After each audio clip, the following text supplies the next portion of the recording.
Welcome to our channel. Today we how to activate your Betterment account, quick tutorial step by step clearly. To activate your Betterment account, start by visiting the Betterment website. Click on the Get Started button, usually located at the top right of the home page. Fill in your email address in the provided field. Create a strong password that meets the security requirements.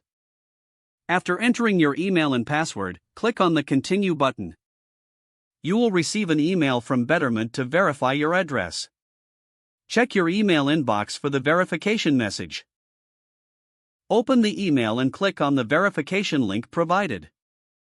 This will redirect you back to the Betterment website. Now, complete the personal information form with your details.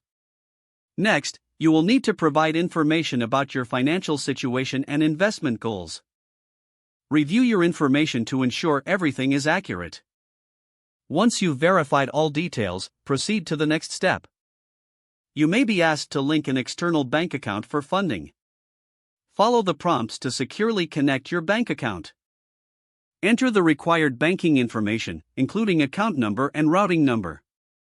Once linked, you will have the option to set up an initial deposit. Specify the amount you'd like to transfer to your Betterment account.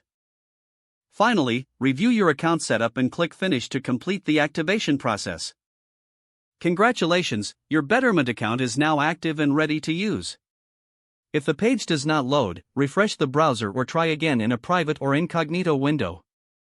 Make sure you are using the correct email address, then retype it carefully to avoid small typos. If your password is not accepted, use the reset option and create a new strong password you can remember. Check your spam folder for verification or security emails, then complete any requested confirmation steps. Enable two-factor authentication if available to improve account security and reduce unauthorized access risk.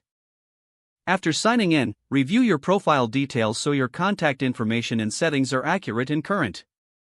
If you see an error message, note it down and try again after restarting your device and internet connection. Log out when you finish, especially on shared devices, to keep your account and payment information secure. Don't forget to like this video and subscribe to our channel for more step-by-step tech guides.